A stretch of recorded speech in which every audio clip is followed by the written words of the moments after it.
पूरे टेन्योर में कि टफेस्ट सिचुएशंस आती है, ऐसी कोई टफेस्ट सिचुएशन आप शेयर कर सकते हैं कि जिसमें आपको बहुत ज़्यादा उसमें सोचना पड़ा कि क्या ये करे?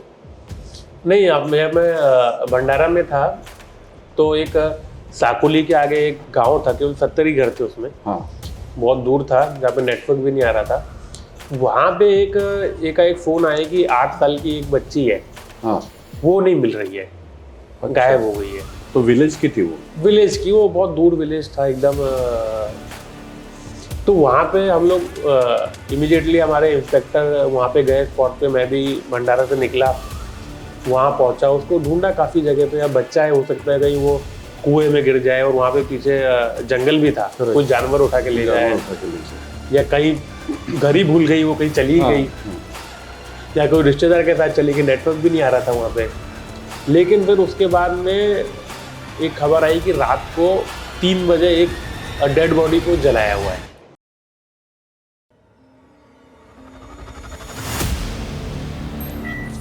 Welcome to the Hitavada people's mic. आज हमारे साथ में है नागपुर के deputy commissioner of police traffic Lohit Matani. Lohit Matani ji ये जाने जाते हैं उनकी स्मार्ट पुलिसिंग, सिटीजन्स के साथ उनका जो कनेक्ट है और एकदम कूल नेचर, और कुछ नए इनिशिएटिव उन्होंने हमारे साथ नागपुर में इंट्रोड्यूस किए हैं। तो आज उनके साथ बातचीत करते हैं। लोहित मतानी सर, आपका सेटिस्फाइंग मोमेंट एज डीसीपी इन नागपुर आपको क्या लगता है? देखिए, सेटिस्फाइंग मूवमेंट की अगर हम लोग बात करें तो जैसे हमने नागपुर शहर में हम लोग ये प्रयत्न कर रहे हैं कि रोड एक्सीडेंट्स में लोगों की लाइफ बचे, राइट, या लोग कम मरे। अगर आप देखें कि जितने लोग मर्डर में नहीं मरते, हाँ, उससे 4 गुना ज़्यादा लोग रोड एक्सीडेंट में मरते हैं। करेक्ट। और मर्डर में अगर आप देखेंगे तो मर्डर में भी मोर देन 80% लोग ऐसे होते हैं जो मरने वाले वो क्रिमिनल्स होते हैं। हाँ। उनकी फैमिली को उनसे कोई एक्सपेक्टेशन भी नहीं होता है। yes. और उनके मरने के बाद में शायद उनको कभी कभी ऐसा भी लगता है कि जो उनको छोड़ चुके होते हैं पहले ही। करेक्ट। मतलब सोसाइटी को इतना बड़ा लॉस नहीं होता, लेकिन रोड एक्सीडेंट में जो डेथ होती है वो सही में एक उनकी फैमिली को लॉस होता है, एक बहुत बड़ा उनका जो ब्रेड अर्नर है। करेक्ट। तो हमने हमारा जो ऑपरेशन यू टर्न में हम 2 चीजें करते हैं। पहले तो हम लोग ये कोशिश करते हैं कि लोग ड्रिंक एंड ड्राइव ना करें, रैश ड्राइविंग ना करें, हाँ, उसके ऊपर केसेस करते हैं। लेकिन साथ में ही हम लोग ये भी कोशिश करते हैं कि अगर कोई एक्सीडेंट हो गया उसके बाद भी, हाँ, तो with in that golden hour वो हॉस्पिटल पहुंच जाए और हॉस्पिटल में उसको प्रॉपर ट्रीटमेंट मिल जाए और वो उसकी जान बच जाए। तो एक बार एक ऐसे ही एक्सीडेंट मानकापुर पुलिस स्टेशन के हद में वो मैक्स हॉस्पिटल के सामने हुआ था। हाँ, तो बहुत ही क्रिटिकल था। उसमें मैंने वहाँ के डीसीपी को फ़ोन लगाया, डॉक्टर को फ़ोन लगाया, और हमारे जो ट्रैफिक के जो वहाँ के जो इंस्पेक्टर हैं, हाँ, उनको मैंने कहा कि इमीडिएट आप उसको वहाँ पे पहुँचाइए, डॉक्टर को बोलिए सारी फॉर्मेलिटीज़ को बाईपास करके आप उसका ट्रीटमेंट चालू कराएं, और लकीली वो उसकी लाइफ सेव हो गई। अच्छा। तो ऐसे जो मूवमेंट्स रहते हैं, हालांकि जो एक्सीडेंट हुआ ही नहीं हमारे एक्शन की वजह से, वो तो हम नहीं पता कि कौन बचा कौन बच गया, लेकिन जो हुआ है उसको अगर हम सेव कर पाते हैं तो मुझे लगता है कि अगर मैं 1 साल नागपुर में हूँ और एक लाइफ भी अगर मैं ऐसे सेव कर पा रहा हूँ, तो मुझे ऐसा लगेगा कि मेरा वो 1 साल का जो टेन्योर है वो सक्सेसफुल रहा। करेक्ट, क्योंकि वो फाइनेंशियल भी उसमें एस्पेक्ट रहता है। और मेरे ख्याल से बच्चा गया, समझो कि एक जनरेशन तुम्हारी जा रही है, तो उसमें तो ये लगभग ऐसा जैसे कांस्टेबल्स वगैरह इनको सूचित किया गया है कि एक तो पहले रोड एक्सीडेंट नहीं होना चाहिए। आप ऐसा कार्रवाई कीजिए, ड्रंक एंड ड्राइव कोई नहीं करना चाहिए, रैश ड्राइविंग नहीं करना चाहिए, और उसके बाद भी, क्योंकि एक्सीडेंट में मानवीय चूक होती है, अगर हो गया तो हमें पहले उसका लाइफ सेव करना है, आपको हॉस्पिटल अटेंड करना है, डॉक्टर को रिक्वेस्ट करना है, उसको फुल ट्रीटमेंट मिलना चाहिए। और उसको डिपेंड करता है उसका इकोनॉमिक बैकग्राउंड कौन सा है, कौन से हॉस्पिटल में वो जाएगा, उस हॉस्पिटल में कितनी भीड़ है। तो ये जितनी भी जो हर्डल्स आते हैं, वो भी हम उसको सॉर्ट आउट करने का प्रयास करते हैं। मतलब फर्स्ट एड जो है, पहला जो प्राइमरी है, ये आपका तुरंत वहाँ पे विद इन दैट वो हाफ एन आवर जो जिस समय उसकी लाइफ बच सकती है। अगर वो मान लीजिए उसको एम्बुलेंस ही नहीं पहुंची और वो within half an hour hospital ही नहीं पहुंचा, तो उसकी रोड पे डेथ हो जाएगी। राइट। और हॉस्पिटल पहुंच गया, उसको लाइफ सपोर्ट सिस्टम मिला, उसको आईसीयू में रखा गया, तो पॉसिबिलिटी है कि वो बच सकता। तो ये यू टर्न जो आपका जो शुरू है, जिसमें नाउ यू आर क्लेमिंग कि फैटेलिटीज उसमें ये फैटेलिटीज हमारी अगर पिछले साल से कंपेयर करें तो हमारी 65 से कम है। ओके। और मैं आपको बताना चाहता हूँ कि नागपुर सिटी के आसपास के जो विदर्भ के 10 डिस्ट्रिक्ट हैं, हाँ, उन 10 के 10 में ये फैटेलिटीज बड़ी है पिछले साल के कंपेरिजन में। हाँ, कितनी कम हुई है ये तो बात नहीं, बड़ी है। ओके। और महाराष्ट्र ओवरऑल भी बड़ी है। हाँ। लेकिन नागपुर सिटी में ही हमारी 25% से कम हुई है। तो ये मतलब नागपुर में यू टर्न आपने शुरू केवल किया? नागपुर सिटी में। ओके ओके हाँ, हमारे जो आदरणीय सीपी सर के अंतर मार्गदर्शन में जो हमने चालू किया जी, तो नागपुर सिटी पूरे ये 10 डिस्ट्रिक्ट के बीच में ऐसी सिटी है जहाँ फर्टिलिटीज 25% से कम हुई है। ये तो बहुत बड़ी बात है। और बाकी डिस्ट्रिक्ट्स की कम होना तो छोड़िए, बड़ी है। बड़ी है, बड़ी है। और महाराष्ट्र ओवरऑल भी देखिए हम लोग एवरेज हाँ, तो बड़ी है। हम लोग महाराष्ट्र में हमारा जो हाईएस्ट है जिसमें किसी सिटी में इतनी फर्टिलिटीज कम हुई हो। और उसका दो ही कारण है। पहला कारण कि हमने ड्रंक एंड ड्राइविंग पे बहुत ज़्यादा कंट्रोल किया है, यस, रैश ड्राइविंग पे कंट्रोल किया। और तीसरा, अगर एक्सीडेंट हो गया तो इमीडिएट उसको लेके जाओ। हाँ, जितने भी हर्डल्स होते हैं उस समय पे, हाँ, हाँ, कहने के लिए बहुत आसान है कि हम लोग बोलते हैं कि हमने मेडिकल सिस्टम रिफॉर्म कर दिया है, हमने नया कानून लेके आए, लेकिन एक्चुअल में इम्प्लीमेंट तो करना पड़ेगा। इम्प्लीमेंट तो करना पड़ेगा ना। तो वो हॉस्पिटल में जाके वो एक अगर पुलिस का थोड़ा सा भी अगर एक गुडविल की वजह से उसको जल्दी ट्रीटमेंट मिल जाता है, हाँ, तो उसकी लाइफ बच जाती है। Yes yes. और मैं इसमें ये भी कहना चाहूँगा कि जब हम लोग यूपीएससी की प्रिपरेशन करते थे, हाँ, तो हमसे बार बार ये सवाल पूछते थे कि आपको क्यों आईएएस ऑफिसर बनना है, क्यों आईपीएस ऑफिसर बनना है, बाकी काम भी तो हमारा जवाब रहता था कि भाई नहीं, हम लोग कंट्री के लिए कंट्रीब्यूट करना चाहते हैं। अच्छा। तो उनका कहना था कि तो बाकी लोग भी कंट्रीब्यूट करते हैं, एक बिजनेसमैन भी कंट्रीब्यूट करते हैं। लेकिन जब मैं ऐसी चीजें देखता हूँ कि हम किसी की लाइफ सेव कर रहे हैं, हाँ, और इस प्रकार का इन्फ्लुएंस कर रहे हैं, तो मुझे एहसास होता है कि नहीं, और कोई जॉब में ये तो मैं नहीं कर सकता था। यानी वो एक आपको अपॉर्चुनिटी, वो अपॉर्चुनिटी जो समाज को देने के लिए, इस प्रकार की इतनी बड़ी अपॉर्चुनिटी किसी की लाइफ सेव करने की, राइट, वो मुझे नहीं लगता था किसी भी और जॉब में मुझे मिल पाती है। ऑफ कोर्स बहुत सारी एनजीओ वर्क करती हैं उसके लिए, लेकिन अल्टीमेटली उनको पुलिस का सपोर्ट चाहिए होता है। फॉर्चुनेटली आपके हाथ में वो पावर भी है, तो आप करवा सकते हो। Yes yes.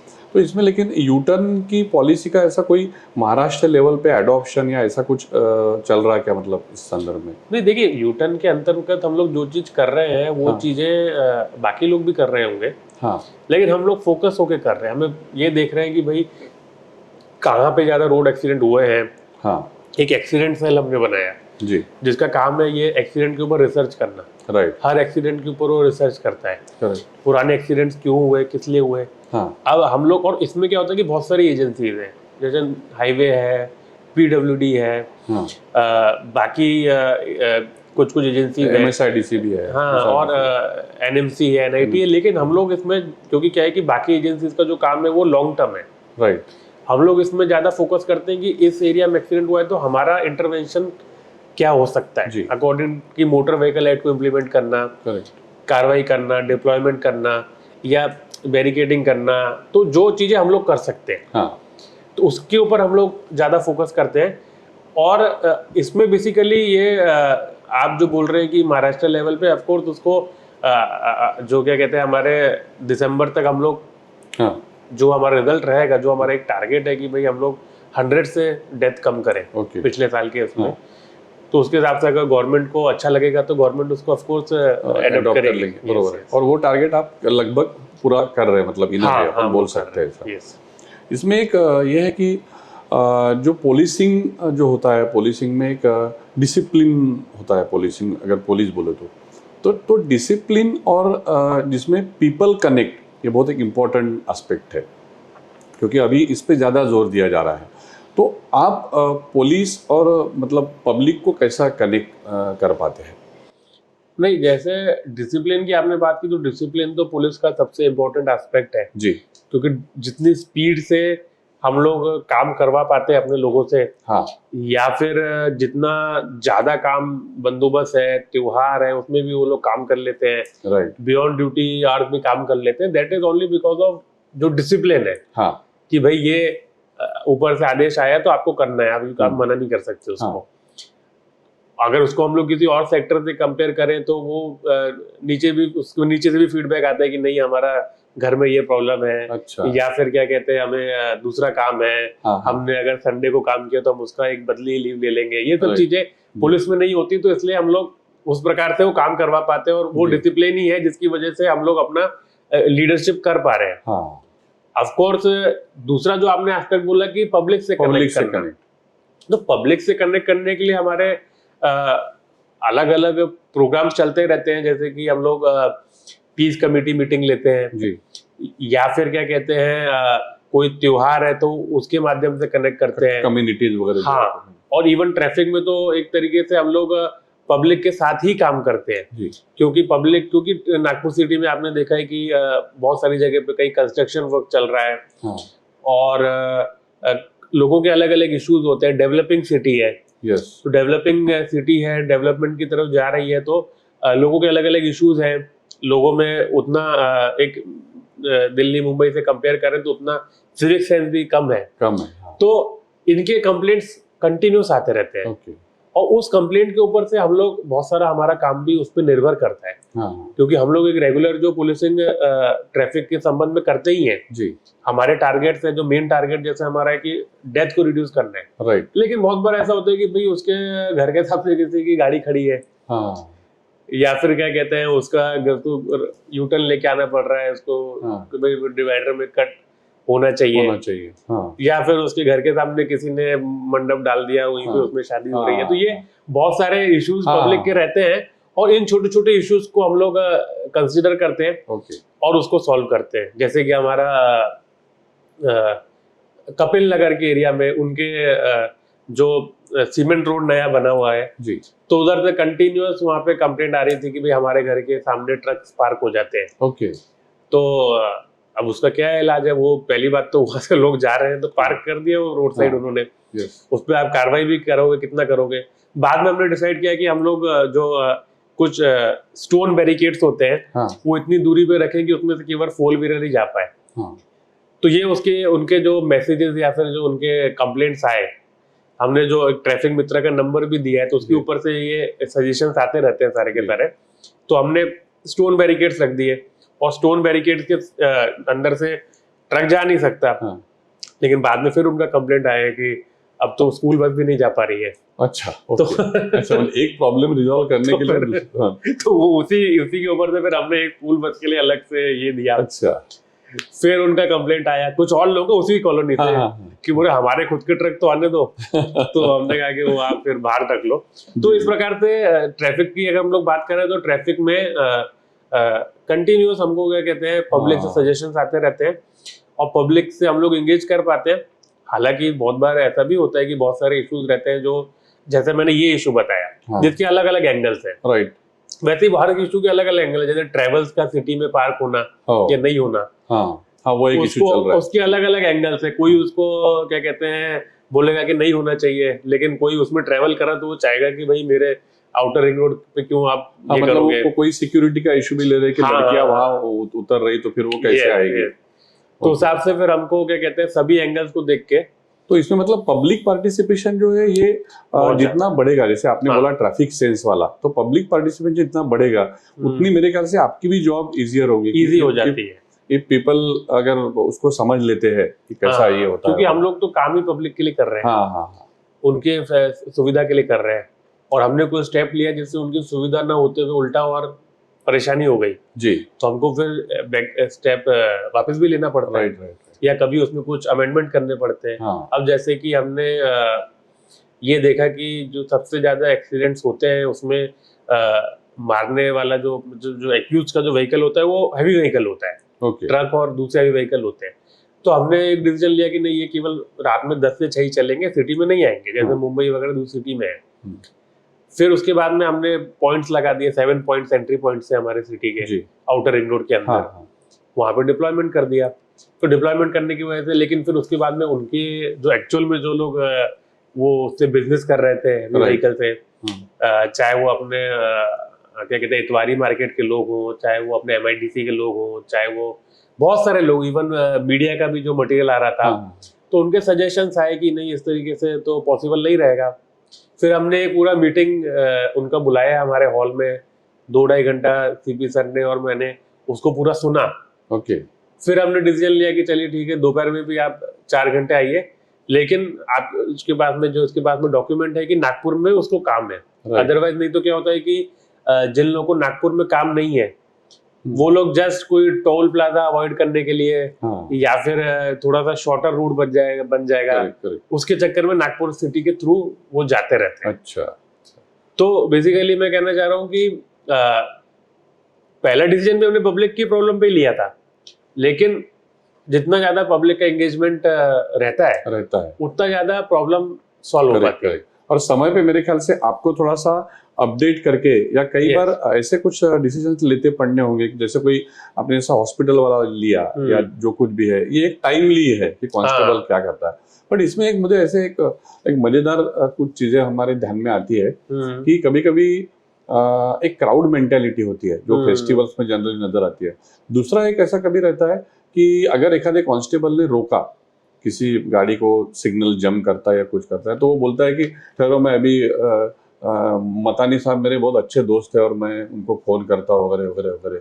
अब वो पॉश एकदम बड़ी गाड़ी में रहता है या कुछ भी रहता है, कोई भी टू व्हीलर भी रहा भी तो वो तो इस चीज को अगर मतलब वो आपको फोन करे या कुछ करे, तो ऐसी कोई इंस्ट्रक्शंस आपने दी या फिर आपको सही में किसी का फोन आ गया तो वो अगर आपके पहचान का है तो इसको कैसे डील करते हैं? नहीं, मैं तो उनको ऐसा इंस्ट्रक्शन दिया कि जितनी बड़ी गाड़ी हो उसको पहले जब्त कर लेना। छोटी गाड़ी वाले को तो पहले छोड़ देना। हाँ, लेकिन ये प्रॉब्लम ऑफ कोर्स आती है, लोगों का मेंटेलिटी भी आता है। हाँ। अब बहुत बार ऐसा मैंने देखा है, रेप्यूटेड लोग हैं। हाँ। मुझे तो ये लगता है कि अगर कोई रेप्यूटेड पर्सन है हाँ।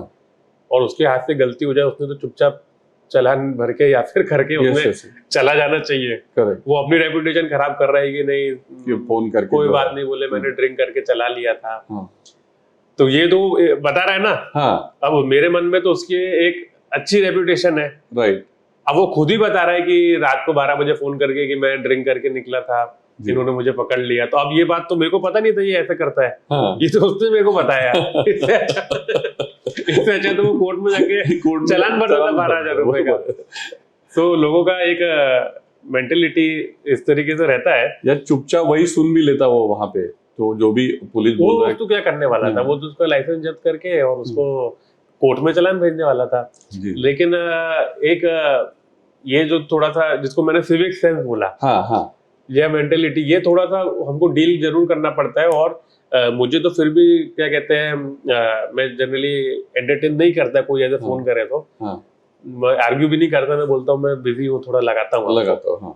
आर्ग्यू करने का मतलब नहीं रहता। हाँ। लेकिन हमारे जो एक्चुअल में जो लोग ट्रैफिक के कांस्टेबल्स और जो ऑफिसर्स हैं, हाँ, जो ऑन ग्राउंड वर्क कर रहे हैं, उनको बहुत ज्यादा डिफिकल्टी होती है। हाँ। बहुत ज्यादा उनको परेशानी होती है। बहुत लोग झगड़ते हैं जी। एक तो जस्ट एक कुछ दिन पहले का केस है, तो किसी ने वीडियो बना दिया। हाँ, हाँ, वो बोले कि मैंने हेलमेट पहना हुआ है फिर भी ये मेरे को रुकवाए, मेरे को कार्रवाई कर रहे हैं, और वो नाम भी बताते हैं सब। हाँ, तो फिर बाद में सीसीटीवी चेक किया तो हेलमेट उसने नहीं पहना, तो उसके सामने पहन रहा था। अच्छा, तो मैंने कहा ये मेंटेलिटी जो रहती है, हम चाहते तो उसको फिर नेम एंड शेम भी कर सकते हैं कि ये देखिए, लेकिन ये हमारा काम नहीं है ना। नहीं। और वो अगर उसका मेंटेलिटी अगर खराब है तो हम उससे क्या उस पर्सन से क्या डील करेंगे। करेक्ट। तो इस तरीके से, और ये जो एक कल्चर आ गया है कि वीडियो बना लेना, हाँ, या फिर उसको बस वीडियो पे रिकॉर्डिंग चालू कर देना, तो इससे क्या है कि ऑन ग्राउंड जब रोकता है तो उसको बोलते हैं कि देखो ये मुझे रिक्वेस्ट कर रहे हैं कि वीडियो मत बनाओ वगैरह, ऐसा बहुत। वो अगर वो वीडियो बनाएगा तो वो उसको रिक्वेस्ट भी कर सकते हैं ना, या अगर वो वीडियो एक बार चालू हो गया तो वो उसको डिसेंटली रिक्वेस्ट कर रहा है। yes. या डिसेंटली रिक्वेस्ट नहीं कर रहा है, अगर एरोगेंटली बोल रहा है, तो सब चीजें, तो वो जो एक्चुअल में जो ग्राउंड पे काम कर रहा है जी, उसको बहुत ज्यादा प्रेशर आ जाता है। और इवन बहुत सारे हमारे जो कांस्टेबल्स रहते हैं, जो कर्मचारी रहते हैं, वो उनका ट्रैफिक में यही कंप्लेंट रहता है। बहुत लोग इसमें डिप्रेशन में भी चले जाते हैं, डिमोरलाइज हो जाते हैं, डिप्रेशन में चले जाते हैं कि कोई आके उनसे झगड़ने लगा। हाँ। अब वो अगर बहुत ही मैच्योर्ड है जी, तब तो वो उससे कोई बात ही नहीं करेगा। करेक्ट। लेकिन अगर उसने भी बदले में कुछ बोल दिया, झगड़ लिया, तो ये उनके भी काम में बहुत ज्यादा अड़चन आती है। ओके। और एक मेरी तो लाइफ की ऐसी पॉलिसी है, हालांकि मैं किसी के बारे में कुछ गलत नहीं बोल रहा हूँ। मेरे को हमारे, जब मैं क्लास IIT की तैयारी कर रहा था, तो मुझे हमारे इसने जो सर थे, उन्होंने बोला कि never argue with the idiot. अच्छा, So first he will bring you to your own level yes, yes, and then he will defeat And he'll defeat you. you in experience. तो मैं जनरली आर्ग्यू करता नहीं हूँ, लेकिन मैं अपने लोगों को भी यही समझाता हूँ। हाँ, अरे कोई अगर आ रहा है तो अगर रोड पे रोकने पे आपसे आर्ग्यूमेंट कर रहा है तो इज नॉट वर्थ आर्ग्यूइंग, हाँ, उससे आर्ग्यू मत करो आप yes, yes, yes. और अपना काम करते रहो। बट लेकिन बहुत सारे स्पॉट पे डिफिकल्ट जाता था। बहुत डिफिकल्ट हो जाता है और लोग मतलब हंगामा करने लग जाते हैं जी, और कंटेंट बनाने लग जाते हैं, और खास करके जो महिला जो कर्मचारी है हाँ, वो बहुत ज्यादा हैरेस हो जाती है, क्योंकि हाँ। उनको क्या कहते हैं अपना घर भी वो मैनेज कर रही होती हैं, राइट राइट, फिर काम में उनको कुछ इश्यूज आ जाते हैं, घर के इश्यूज, और ये उनको बैलेंस करना पड़ता है, और प्लस ये जो इस प्रकार के इंसिडेंसेस होते रहते हैं राइट। तो बहुत ज्यादा वो लोग परेशान हो जाते हैं। तो ये मतलब ये सारे डीलिंग समय पे क्या डिसीजन होता है इस टाइप का वो सब यस रहता है। यस, बहुत ज्यादा हो गया। और दूसरी बात जो हम लोगों ने ये नोटिस किया था कि जो फॉरेन कंट्रीज में एक मैनलेस ट्रैफिक को मैनेजमेंट करते हैं करेक्ट, यूजिंग सीसीटीवी कैमराज और यूजिंग ई चालान। हाँ, उसमें वो आई थिंक अमाउंट भी डिडक्ट हो जाती है अगर कुछ गलत हो जाता तो, मतलब हाँ, चालान automation जाता है, पूरा ऑटोमेशन पे हाँ, चलता है। ऑफ कोर्स उनके में हुआ होगा, हाँ, लेकिन अपना इंडिया में वो केवल 20% उसका सक्सेस रेट है, राइट, मतलब 20% वो कंट्रीब्यूट करेगा। इंडिया में आज भी प्रेजेंस ऑन द ग्राउंड वो बहुत मैटर करता है, हाँ, कि अगर वो पुलिस पर्सनल है तो ही वो रूल फॉलो करेगा, राइट, नहीं तो नहीं फॉलो करेगा, चाहे आप उसको कितना चालान भेज दो। इवन मैंने देखा है कि बहुत कुछ गाड़ियां ऐसी है जिनके गाड़ियों के रेट से ज्यादा उसके ऊपर चालान लगे हुए हैं। हाँ, 70,000 की गाड़ी है तो 1 लाख का चालान लगा हुआ है। हाँ, बाद में फिर वो क्या कहते हैं उसमें तड़जोड़ भी होता है, हाँ, और उसमें सभी प्रकार के प्रोविजंस है, तो कहीं ना कहीं वो मॉडल जो है वो इंडिया में इम्प्लीमेंट नहीं हो सकता, नहीं हो सकता, या फिर आज की डेट में नहीं हो सकता। हो सकता है कि आगे जाके हो जाए, हाँ, क्योंकि उधर भी सिविक सेंस वाली बहुत बात आ जाती है जी, कि लोग जो है वो अपने से कितना रूल फॉलो करने की करते हैं। इच्छा रख रहे Yes, हैं, yes. उतना हाँ, उनके अंदर कितनी अवेयरनेस है। हाँ, लेकिन अगर मान लीजिए कि कोई 4 लोग मिल के डिसाइड ही कर लिए कि हमने रूल फॉलो नहीं करना है, हाँ, तो But- उसको but- हाँ बट अभी अपने यहाँ पे कैमरेज आ रहे हैं ना कि जिससे ई चालान होता है। आ रहे हैं, हाँ, लेकिन वो 20% ही हेल्प करने वाले हैं। अच्छा, पहले से भी हैं, जी, लेकिन क्या है कि वो ऑन ग्राउंड प्रेजेंस का जो इम्पोर्टेंस है हाँ, वो बहुत ज्यादा है। हाँ, जैसे कि हमने इस ऑपरेशन यूटर्न के अंदर पहले क्या होता था कि ये ट्रैफिक के जो ड्यूटी आवर्स रहते थे वो 9 बजे तक ही रहते थे, अच्छा, तो हमने कहा कि नहीं, ये 9 बजे तक नहीं रहेंगे, क्योंकि पब जो है आपका 1:30 बजे तक चालू है, राइट, तो उसको हमने एक्सटेंड करके रात के 2 बजे तक किया। ओके, तो पहली बार नागपुर सिटी में लोगों को रात में 2 बजे भी ट्रैफिक वाले दिखने लगे, हाँ, हाँ, जो पहले दिखते नहीं थे। पहले दिखते नहीं। तो अब उसमें आप कितना ई चालान करके क्या फायदा होने वाला है? अगर आपको पब से कोई रैश ड्राइविंग करते हुए निकल रहा है, हाँ, या जिगजैग चलाते हुए निकल रहा है, हाँ, तो क्या हो जाएगा? उसको चालान भेजने से वो चालान जाएगा, कभी वो कोर्ट में जाएगा, नहीं जाएगा, उसकी मर्जी नहीं आएगी, तो वो तो करता ही रहेगा ना। करेक्ट, करेक्ट, लेकिन अगर रोक दिया किसी ने और उसका टेस्ट ले लिया, हाँ, तो वो आदमी तो दोबारा नहीं करेगा, हाँ, उसका तो एक मन में दहशत बैठ जाएगी। और नहीं तो लगा ही हुआ है, सामने नाकाबंदी लगी हुई है, हाँ, तो फिर तो हो सकता है कि वो उधर से कोई भी इस प्रकार से ना करे, ये करे, तो उसका प्रेजेंस का बहुत बड़ा इंपॉर्टेंस। बट ये चालान का अल्टीमेटली जो इसका एक्सपेडिशन है, क्योंकि हमने बीच में सुना कि एक कोई व्यक्ति के ऊपर लगभग 94 चालान्स है, तो वो मतलब वो चालान को पे नहीं कर रहा है, and still that person is driving. नहीं तो वो उसमें उसका रूल ही है ना कि आपको अगर चालान आप पे कर दो, नहीं तो फिर आप क्या कहते हैं, कोर्ट में जाते हैं, हाँ, लोक अदालत में, हाँ, फिर लोक अदालत में जाके वो तड़जोड़ होती है। हाँ, और एक और चीज है कि अगर वो दोबारा कभी पकड़ा जाता है हाँ, फिजिकली, हाँ, तो उसके जो पेंडिंग चालान है उसको पे करना होता है। हाँ, लेकिन उसका चालान ही मान लीजिए उसके व्हीकल से ज्यादा का है, तो चालान कैसे पे करेगा? ओके, अगर व्हीकल का कॉस्ट 70,000 है, 2 व्हीलर का, उसके बाद 1 लाख रुपए के चालान है, चालान, वो कैसे का चालान पे करेगा? हाँ, तो वो सिस्टम थोड़ा सा एक उसमें और भी अभी कुछ उसमें अमेंडमेंट्स, या तो एकदम ही इतने चालान अगर उसके ऊपर है तो should that person drive the vehicle और नॉट, ये भी एक, तो वो अगर पकड़ेंगे तो वो कहता है मेरा व्हीकल हाँ, रख लो, वो कोई तो भी, वो व्हीकल जब्त हो जाता है। अच्छा, थोड़ा सा मेंटेलिटी वाला जो होता क्या है कि व्हीकल भी जब्त हो गया, हाँ, या उसने पे भी कर दिया, हाँ, लेकिन ओवरऑल पूरा सिटी में ऐसा एनवायरनमेंट नहीं बनता जिससे लोग रूल फॉलो करें। हाँ इसलिए मैं बोल रहा हूँ कि 20% उसका यूज है यूज, हाँ, लेकिन हम पुराने सिस्टम को ये नहीं कर सकते, चेंज नहीं कर सकते। तो मतलब वो सिस्टम वाला जो बात है उससे ऐसे हाँ। मैं आपको एक सवाल करना चाहता हूँ कि अगर आपके पास फुल पावर आपको मिलता है और कोई रेड टेप नहीं है, कुछ नहीं, तो एक चेंज आप पुलिसिंग सिस्टम में कौन सा लाना चाहोगे? इसमें ट्रैफिक में आप बोल रहे हैं? हाँ, मतलब ओवरऑल, मतलब ट्रैफिक से ले लो तो पूरा फुल पावर आपको रहेगा, फुल अथॉरिटी, कोई रेड टेपिंग नहीं, कुछ नहीं, बस लोहित मतानी एवरीथिंग। तो आप क्या? ऐसे तो बहुत सारे चेंजेस है, ऐसा कोई ये चेंज नहीं, लेकिन मैं मुझे ऐसा लगता है कि जो हमारा साइबर क्राइम है, हाँ, तो साइबर क्राइम में क्या होता है कि एक इवॉल्विंग क्राइम है, ओके, और उसमें बहुत इंटरेस्ट लेके काम करने की जरूरत है। लेकिन क्या होता है कि एक बार गवर्नमेंट नौकरी लग गई, तो फिर गवर्नमेंट नौकरी लगने के बाद जो ऑफिसर रहता है उसका ना सीखने की मेंटेलिटी कम हो जाती है। हाँ, और ये जो चीजें जो डेली इवॉल्व हो रही है, हाँ, तो वो उतना फास्ट वो खुद इवॉल्व नहीं होता। ओके, दूसरी बात, जो क्रिमिनल है या फिर जो टेक्नोक्रेट्स है जो पूरे साइबर क्राइम से डील कर रहे हैं, वो तो डेली इवॉल्व हो रहे हैं, ये उसकी पेस को मैच ही नहीं कर पाता। हाँ, दूसरी ये सीखे, इवॉल्व हो, क्योंकि क्या होता है कि ये है तो जर्नलिस्ट ही, जर्नलिस्ट पोस्ट है, राइट, आज साइबर में हो सकता है, कल पुलिस स्टेशन में हो, किसी और ब्रांच में हो। तो ऐसा मेरे को एक लगता है कि अगर इनकी सैलरी 1.5 टाइम्स अगर कर दे, एक सेपरेट, मतलब भर्ती सेम है, भर्ती एमपीएससी के थ्रू ही, लेकिन एक बार किसी ने एक्सपर्टीज अपनी डेवलप कर ली कि भाई मेरे को साइबर में काम करना है, हाँ, तो वो साइबर में ही से ही रिटायर हो जाए, या फिर जब तक वो करना चाहता है।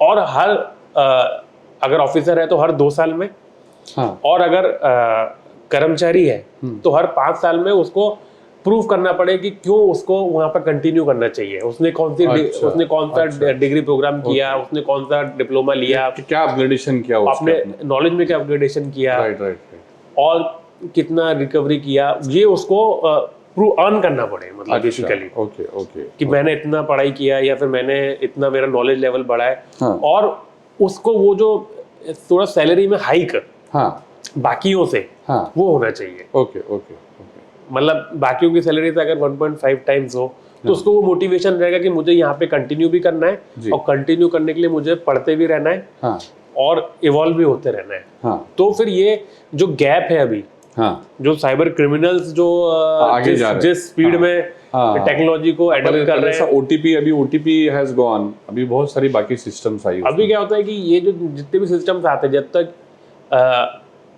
गवर्नमेंट ऑफिसर समझे, तब तक वो यूज करने लग जाते हैं, और ये इनका ट्रेनिंग लेते हैं, राइट, और जब तक ये ट्रेनिंग लेते हैं, अवेयरनेस क्रिएट करते हैं, तब तक वो नया एडॉप्ट करने लग जाते हैं। अच्छा, अभी मैं आपको बताऊंगा कि जैसे हम लोग के मोबाइल में शॉपिंग होती है, हम अभी मेरा इंसिडेंस रिसेंटली इंसिडेंस हुआ, 10 अक्टूबर को करवा चौथ था, तो मैं अपनी वाइफ के साथ में जस्ट डिस्कस कर रहा था कि इस बार करवा चौथ पे एक मैं आपको गोल्ड का चेन गिफ्ट करता हूँ, और उसके बीच में हम लोग का, आपका और मेरा नाम लिखा रहेगा। हाँ, ऐसा बनाते हैं। करेक्ट। ये मैंने जस्ट डिस्कस किया। हाँ, मैंने ना टाइप किया, ना मैंने सर्च किया, ना कुछ किया। हाँ, ये डिस्कस किया, और बाद में जब मैंने अपना मोबाइल में सोशल मीडिया ओपन किया, हाँ, तो बराबर मुझे वैसा ही वो एडवर्टीजमेंट दिखा रहा था कि अच्छा, गोल्ड चेन के बीच में नाम लिखा हुआ है, और ये इधर से परचेज हो सकता है वो एडवर्टीजमेंट। तो जिस प्रकार से ये शॉपिंग के जो हमको सजेशंस आते हैं, हमारे पर्सनलाइज, तो साइबर अटैक भी हमारा पर्सनलाइज्ड होता है, राइट, जनरल नहीं होता। कि मतलब कोई अगर सीनियर सिटीजन है, तो उसके ऊपर वाला साइबर अटैक नहीं होगा जो एक टीनेजर पे होना है, या कोई माइनर गर्ल है, उसके ऊपर वो साइबर अटैक नहीं होगा जो एक सीनियर सिटीजन पे होना है। दे नो द मेंटालिटी, तो वो जो, आई थिंक उसको एक टर्मिनोलॉजी है, कुछ तो एक वर्ड है उसमें, कि जो जैसे आप देखते हैं ना जो सारी चीजें, प्रोफाइलिंग, प्रोफाइलिंग दे अंडरस्टैंड कि वो आपके मोबाइल पे वही आएगा। मतलब बेसिकली जो आपको शॉपिंग से रिलेटेड जो सजेशंस आ रहे हैं, हाँ, या फिर जो यूट्यूब पे आप जा रहे हो, तो आपको जो आपका जो इंटरेस्ट है, आपका लाइकिंग, वही वीडियो आपको दिख रहा है। तो मतलब बेसिकली आपका जो सर्च हिस्ट्री है, हाँ या फिर आपने जो उसमें कोई भी अक्रॉस द ऐप आपने जो भी चीजें आपने मोबाइल में आपने यूज की हैं, राइट, वो डेटा को यूज करके आपके सजेशंस आते हैं। हाँ। तो ये सारा डेटा जो आपका है, हाँ ये लीक भी हो जाता है, यस, इसको सेल करते हैं, हाँ तो ये साइबर क्रिमिनल्स के पास भी पहुंच जाता है हाँ और फिर वो उस पे उस प्रकार का अटैक करता यस है। यस यस, अब जैसे कि हम लोग बात करते हैं डिजिटल अरेस्ट की, हाँ तो कभी कभी कुछ लोगों को मजाक लगता है, हाँ वो बोलते हैं अरे कैसे कैसे यार, बोले आपको फोन आया कि भाई आपका आपने ड्रग ऑर्डर किया था और वो पकड़ा गया है, तो आप उसकी बातों में कैसे फंस गए? कैसे फंस गए? आपने तो ना ड्रग ऑर्डर किया था। नहीं किया था। हाँ। बोले ये तो बेकार की बात है, बोले आपने फोन कर देना चाहिए था। हाँ। लेकिन फिर भी लोग क्यों फंस रहे? हाँ। उसका एक कारण है, उसका कारण यह है कि उसकी जो सर्च हिस्ट्री है, हाँ। उसके ऊपर से उसको फोन आता है। ओके। तो एक केस हमने देखा, वो उसका देख के पूरा ये करता है। हाँ, एक केस हमने देखा, एक अपने नागपुर में HR करके कंपनी में एक लेडी काम कर रही थी। हाँ। तो आउट ऑफ क्यूरियोसिटी उसने क्या कहते हैं कुछ वेबसाइट्स पे सर्च किया, ओनली आउट ऑफ क्यूरियोसिटी। और वो आउट ऑफ क्यूरियोसिटी वो देख रही थी कि भाई ये ड्रग्स वगैरह कहाँ से ऑनलाइन मिलते हैं, क्या डिलीवर भी होते हैं क्या, ये फेक वेबसाइट्स हैं। तो उसने वेबसाइट विजिट कर ली। हाँ। और आउट ऑफ क्यूरियोसिटी ऐसे ही उसने ऑर्डर वाला बटन दबा दिया या कुछ जो भी चीजें उसने करने का प्रयास किया, तो बिकॉज ऑफ दैट ये डेटा लीक हुआ। अच्छा। फिर उसको फोन आया कि आपने हमारी वेबसाइट से ये ऑर्डर करने का कोशिश किया था। तो उसने बोला हाँ किया था। फिर उसने ये डिलीवरी इसका पेमेंट इतना पेंडिंग है, जो भी चीजें, और ओनली आउट ऑफ क्यूरियोसिटी। लेकिन बाद में उसको एक फोन आ गया कि आपका सामान कस्टम में फंस गया है। फिर बोले कि आपका सामान कस्टम में फंस गया, उसे खोल के देखा उसमें तो ड्रग्स था। ओके। फिर उसने सोचा मैंने तो ऑर्डर ही नहीं किया था, डिलीवर कैसे हो गया? फिर हो सकता है डिलीवर हो गया। मतलब उसको उसके मन में जो गिल्ट था, राइट, या जो डर था, उसके ऊपर साइबर अटैक हुआ। फिर बाद में उसको एक ऑफिसर ने बोला कि भाई मैं CBI से बोल रहा हूँ। फिर उसको CBI से बोलता हूँ, फिर उसको बोला कि भाई आपने ये गलत काम किया है, आप तड़जोड़ कर लो या कॉम्प्रोमाइज कर लो, आपके अकाउंट में कितने रुपए हैं? तो बोले मेरे अकाउंट में, एक अकाउंट में 30 लाख रुपए हैं, एक अकाउंट में 40 लाख रुपए हैं। तो बोले वो सारे पैसे हमारे अकाउंट में डाल दो, हम वो चेक करेंगे कि वो ब्लैक मनी तो नहीं है। और फिर वो सारे अकाउंट में उसके पैसे डाल दिए। फिर बाद में जाकर उसको एहसास हुआ कि ये इसके साथ में फ्रॉड हो गया। तो वो अगर किसी रैंडम आदमी को अगर ये फोन करता, तो वो तो इमीडिएट कट कर देता। लेकिन ये सारे अटैक जो है पर्सनलाइज्ड है, कनेक्टेड करके उसको ये करते हैं, पर्सनलाइज्ड है। ओके। पर्सनलाइज्ड अटैक होते हैं, आपके सर्च हिस्ट्री के ऊपर से रहते हैं, आप बेसिकली क्या कर रहे हैं उसमें, उसके ऊपर से रहते हैं। और ये जो डेटा रहता है, जो हमारा जो सर्च डेटा है, ये हमारा जो सोशल मीडिया यूसेज का डेटा है, ये ऑफिशियली भी सेल होता है। ओके। जैसे कि हम लोग का एक टूल है गरुड़ दृष्टि, उसमें हम लोग क्या करते हैं कि कोई हेट स्पीच कर रहा है, उसके ऊपर कार्रवाई करते हैं, या किसी ने खराब कमेंट किया, डिफेमेटरी कंटेंट डाला, तो वो उसके लिए हम लोग ऑफिशियली ये जो मेटा है, ट्विटर है, यूट्यूब है, इससे हम लोग परचेज करते हैं data. Okay. Total data purchase करते हैं। और वो परचेज डेटा पे हम लोग फिर आर्टिफिशियल इंटेलिजेंस से उसको सर्च करते हैं। तो अगर हम लोग परचेज कर सकते हैं, कोई और भी परचेज कर सकता है। तो परचेज करते हैं, अदरवाइज वो लीक भी हो जाता है। तो उसके ऊपर से ये सारे साइबर अटैक होते हैं। ओके, मतलब वो मेंटेलिटी जान के फिर हिप्नोटाइज करके उसको जो जिस तरह से करे। तो मतलब आपको अगर एक मौका मिल गया तो you will try to bring that change की उसमें। ये बहुत जरूरी है। हालांकि हमारे जो चीफ मिनिस्टर है वो भी क्या कहते हैं इस चीज में बहुत ज्यादा इंटरेस्टेड हैं, और उसमें वो अपने लेवल में बहुत सारी चीजें करते रहते हैं। लेकिन मुझे ऐसा लगता है कि जो ग्राउंड लेवल पर जो ऑफिसर्स और जो पुलिस कर्मचारी साइबर के लिए काम कर रहे हैं, उनको और भी ज्यादा मोटिवेट करने की जरूरत है। Not only in terms of कि बोल के मोटिवेट करना, नए नए स्कीम्स लाके जिसमें सैलरी में थोड़ा हाइक देना, उनका टेन्योर फिक्स रखना, और उनको स्टडी करवाते करवाते, जैसे कि आरबीआई में आप देखिए कि जो ऑफिसर्स काम करते हैं वो कंटिन्यूस कुछ ना कुछ स्टडी करते रहते हैं, जिससे कि वो पूरे ग्लोबली जो इकोनॉमी में चल रहा है वो उनको सब मालूम रहता है। अवेयर रहते हैं, तभी जाके वो अलग अलग डिसीजन ले पाते हैं। Yes yes. वैसा ही कुछ एक कल्चर यहाँ पे बनाने की जरूरत है। मुझे लगता है कि वो कल्चर बनाना चाहिए हमने, और ऑफ कोर्स वो विद टाइम वो डिसीजन पब्लिक में भी वो कल्चर जो है, नहीं अपने हमारे ऑफिसर्स अच्छा आपके ऑफिसर्स में और कर्मचारियों में, ओके, जो उसके लिए काम कर रहे हैं। हाँ, एक नॉलेज वाला कल्चर, मतलब वो अपग्रेड रहेंगे, अपग्रेड रहे, नॉलेज को एक्वायर करें, और उनको एक अभी जो है वो एक क्या कहते हैं, एक कंपैरिजन ना करें कि भाई वो पुलिस स्टेशन में है, मैं साइबर में हूँ, तो मेरे को भी वहाँ पे बदली लेके जाना है, पुलिस स्टेशन में जाना है, ये काम अच्छा नहीं है, वो काम ज़्यादा अच्छा है। एक ऐसा एटमॉस्फेयर बने कि उनको लगे मेरा काम ज़्यादा अच्छा है, और वो दूसरा जो साइबर में नहीं है उसका ड्रीम हो कि मैं एक दिन मैं भी साइबर में काम करूं। Yes yes.